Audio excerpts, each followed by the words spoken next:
Saudara, 3 pekan pasca bencana yang terjadi di 3 provinsi di Sumatera, masih ada beberapa wilayah yang ternyata masih sulit diakses dan minim bantuan. Sementara itu, Presiden Prabowo Subianto menegaskan pemerintah mampu mengatasi bencana Sumatera sehingga belum perlu bantuan dari negara lain. Lalu bagaimana penanganan pasca bencana harus berjalan? Kita bahas bersama dengan Direktur Amnesty International Indonesia, Mas Usman Hamid, dan juga anggota Majelis Pertimbangan DPP PAN, Mas Toto Daryanto, yang telah bergabung bersama kami di Kompas Petang. Selamat sore, selamat petang semuanya. Selamat petang. Selamat sore, petang. Saya ke Mas Toto dulu. Mas Toto, menurut Anda apa yang membuat Presiden Prabowo begitu yakin dalam rapat kabinet menyatakan bahwa Indonesia masih sanggup mengatasi ini sehingga tidak perlu bantuan dari asing? Ya, Mas Yasir ya. Jadi begini Mas, dalam situasi bencana yang begitu dahsyat itu dibutuhkan sebuah keyakinan, ya, sebuah kepemimpinan yang kuat, yang menunjukkan bahwa kita mampu. Maka apa yang disampaikan oleh Bapak Presiden itu sudah tepat.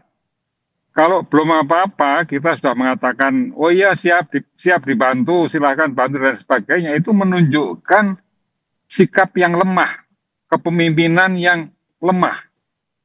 Dan itu bukan memperbaiki keadaan. Karena pengalaman kita dari berbagai peristiwa bencana, komitmen bantuan yang disampaikan oleh berbagai negara itu juga tidak bisa serta-merta langsung akan mengatasi masalah, itu tidak mungkin. Jadi kita memang harus terus berempati, kita berduka, kita ikut bersama-sama dengan pemerintah, dan terus kita menggalang apa yang bisa, yang mampu kita kerjakan, ya, di masjid-masjid, di kampung-kampung, di lingkungan kita, ada penggalangan dana, ayo kita berikan berapa yang kita mampu, kita sumbangkan. Ya, supaya partisipasi masyarakat ini ikut meringankan beban dari masyarakat. Tapi komitmen pemerintah untuk mengatasi keadaan itu saya kira harus diapresiasi, dan itu menambah keyakinan kita bahwa kita akan mampu mengatasi keadaan ini. Mampu mengatasi Memang keadaan begini ya, meskipun kondisinya, Pak Toto, maaf saya potong, meskipun kondisi di lapangan kalau kita lihat seperti tadi aksesnya masih sulit, ambulans harus diseberangi dengan rakit, masih ada beberapa wilayah yang terisolasi, minim bantuan. Ya, keadaan kita yang sekarang ini kan memang tidak bisa dengan seketika diselesaikan, Thomas. Kalau infrastruktur rusak itu memerlukan alat berat untuk menuju ke sana, harus membuka jalan, mungkin harus menggunakan heli dan lain sebagainya. Dan pemerintah sekarang sudah mengerahkan seluruh kekuatannya untuk itu. Bahkan pasukan kita juga dikirim ke daerah bencana. Jadi ayo kita bekerja sama untuk mengatasi keadaan ini, dan jangan saling menyalahkan dan bersabar ya. Memang kita harus bersabar menghadapi keadaan seperti ini. Tidak mungkin bisa kita selesaikan dalam sehari 2 hari. Tapi kita komitmen ini yang kita jaga, dan kita akan selesaikan mengatasi keadaan bencana di daerah Sumatera ini dengan secepat-cepatnya. Kita dukung kebijakan pemerintah. Tentu saja kita dukung upaya untuk pasca bencana ini di daerah Sumatera. Kalau Mas Usman sendiri tanggapannya seperti apa? Prabowo bilang Indonesia masih mampu atasi bencana, tidak perlu bantuan asing. Iya, Presiden kan tidak ada di lapangan sehari-hari. Yang ada di lapangan sehari-hari misalnya kalau pemerintah adalah pimpinan pemerintah daerah. Beberapa hari yang lalu, misalnya Gubernur Aceh telah menyurati kantor PBB untuk meminta bantuan penanganan bencana. Di dalam surat itu dijelaskan bahwa bantuan penanganan bencana sangat diperlukan untuk mempercepat proses penanganan dan memastikan keberlanjutan pemulihan dan pembangunan, baik itu atas kerusakan atau kebutuhan, pemulihan sosial ekonomi yang bagi masyarakat yang terdampak, maupun juga pembangunan kembali infrastruktur dan juga penguatan kapasitas pemerintah daerah untuk pengelolaan risiko bencana di masa yang akan datang. Jadi pernyataan Presiden tidak mencerminkan kenyataan di lapangan. Presiden menyatakan cukup, menolak bantuan internasional, sementara gubernur menyatakan tidak cukup dan membuka diri bagi bantuan penanganan bencana dari luar negeri. Dan itu dituangkan di dalam sebuah surat. Demikian pula kalangan masyarakat di sana. Muzakarah Ulama, ini adalah forum musyawarah dari para ulama di Aceh, menyerukan agar status bencana di Sumatera ini, bahkan termasuk di Aceh, sebagai bencana nasional. Demikian pula para pakar hukum internasional dari Universitas Sumatera Utara dan juga berbagai ilmuwan yang selama ini mendalami pegunungan Leuser dan juga mengamati keanekaragaman hayati di Sumatera. Jadi pernyataan Presiden bukan hanya tidak sesuai dengan kenyataan, tapi mencerminkan ketertutupan sikap Indonesia di mata dunia. Indonesia adalah warga bangsa dunia, kan hidup sendirian di dunia ini. Seharusnya membuka diri dan tidak bersembunyi di balik semangat nasionalisme yang sempit. Semangat nasionalisme yang tidak mencerminkan peri kemanusiaan yang adil dan beradab. Oke. Jadi tidak ada semacam naluri kemanusiaan yang tampak dari pernyataan itu, kecuali kepercayaan diri yang kosong. Oke, saya ke Mas Retorik. Toto. Tanggapannya, terlebih kalau kita lihat sekarang ini bukan 1 minggu 2 minggu, ini sudah 3 minggu dan terlihat ada beberapa warga yang menjadi korban di sana sudah bisa dikatakan putus asa begitu, mengibarkan bendera putih. Iya betul sekali. Nah, apalagi kalau kita hitung dari segi waktu, ini sudah 3 pekan, sudah 3 minggu. Presiden mengatakan nanti akan bangun jembatan dalam 1 minggu.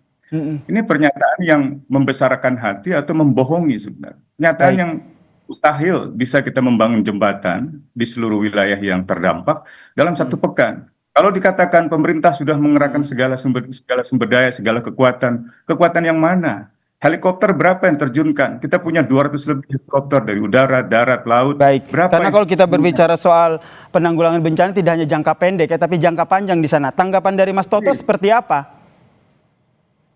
Ya justru karena ini harus ditangani secara jangka panjang, maka sikap pemerintah untuk mengambil tanggung jawab akan menyelesaikan secepat-cepatnya itu menurut saya ya harus didukung, bahwa pemerintah daerah merasa sangat berat dengan keadaan ini, kita berempati dan ya memang berat bagaimana kita berempati itu kita bisa membayangkan kalau kita menjadi korban ya. Memang ini situasi yang sangat berat ya, pasti orang itu berputus asa itu bisa terjadi ya, tapi ya intinya kita harus bersama-sama, itu intinya menurut saya. Seluruh masyarakat Bersama-sama ya, Mas jadi Toto. jangan Sederhananya, maaf saya potong Pak Toto. Kalau sederhananya kan kalau kita berpikir ada bantuan, kemudian dari asing begitu, oke lah dari asing begitu. Bukankah dengan menerima bantuan itu lebih gampang, lebih mudah ataupun membantu kita dalam penanggulangan bencana? Nah sebenarnya kalau kita ini kreatif ya kan, ini banyak media kan untuk bisa mendapatkan bantuan dari berbagai sumber dan supaya tepat sasaran itu. Kita gunakan saja media kita, medsos itu, masyarakat di mana yang dibutuhkan, jembatannya rusak ada berapa, data segala macam itu yang disampaikan. Nah nanti bantuan-bantuan asing yang ditawarkan kepada pemerintah, yang pemerintah sudah mengatakan siap untuk mengatasi keadaan sendiri, itu yang saya puji sebagai sikap bertanggung jawab dan untuk membangkitkan optimisme, komitmen ya, bukan kok optimisme kosong ya, ini komitmen kita bahwa kita mampu menyelesaikan sendiri dan benar-benar bertekad untuk mengkonsolidasikan seluruh kekuatan untuk mengatasi keadaan ini. Saya kira ini justru yang sangat penting untuk menyelesaikan keadaan. Kalau hanya bantuan asing kan nggak jelas juga apa yang mereka akan meskipun bantu. kenyataannya di lapangan Jadi, sudah 3 pekan pasca bencana masih ada daerah yang terisolasi, masih ada infrastruktur yang masih sulit ditembus, warga masih perlu bantuan sampai menyatakan sudah putus asa. tadi sudah saya sampaikan, jadi kita harus berempati. Masyarakat yang menjadi korban, yang merasa beratnya penderitaan, itu pastilah itu manusiawi merasa seperti itu ya. Baik. Ya, tapi ya yang penting kita terus bekerja bersama-sama untuk menyelesaikan semua masalah ini. Dan pemerintah daerah ya, yang penting menyediakan data-data yang ada itu diekspos terus, diupdate terus, ya, disampaikan kepada pemerintah, kepada publik untuk mempercepat. Masyarakat juga memberikan bantuan, mengumpulkan dana segala macam, gunakan saluran-saluran yang bisa digunakan. Lalu seluruh kendala regulasi yang dulu ada izin ini, izin itu sudah diabaikan saja tidak. Baik, Jangan jadi perlu ada menjadi hambatan. kerjasama yang baik begitu antara pemerintah daerah, pemerintah pusat, dan seluruh elemen masyarakat. Terakhir saya ke Mas Usman. Mas Usman, sudah 3 pekan, apa yang menurut Anda harus didorong kepada pemerintah sehingga betul-betul penanggulangan bencana ini semakin cepat dan tepat? Singkat saja. Ya, sekali lagi status bencana nasional mengingat jumlah korban, kerugian harta benda, kerusakan parah di 3 provinsi itu.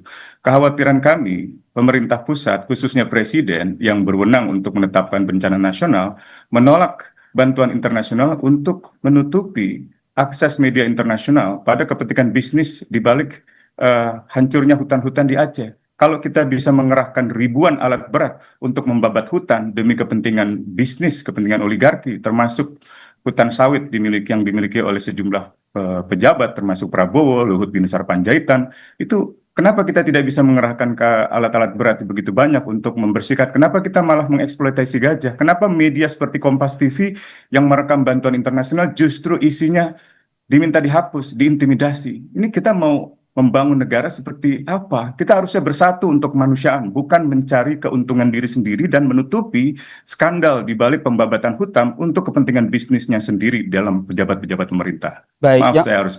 Ya baik, yang penting saya yakin juga Mas Toto dan juga Mas Usman Hamid sepakat ya bahwa apa yang dilakukan oleh Indonesia saat itu betul-betul untuk penanggulangan pasca bencana untuk korban saudara-saudara kita di Sumatera. Terima kasih Pak Toto Daryanto, anggota Majelis Pertimbangan DPP PAN, dan juga Mas Usman Hamid, Direktur Eksekutif Amnesty International Indonesia, telah bergabung bersama kami di Kompas Petang. Salam sehat semuanya.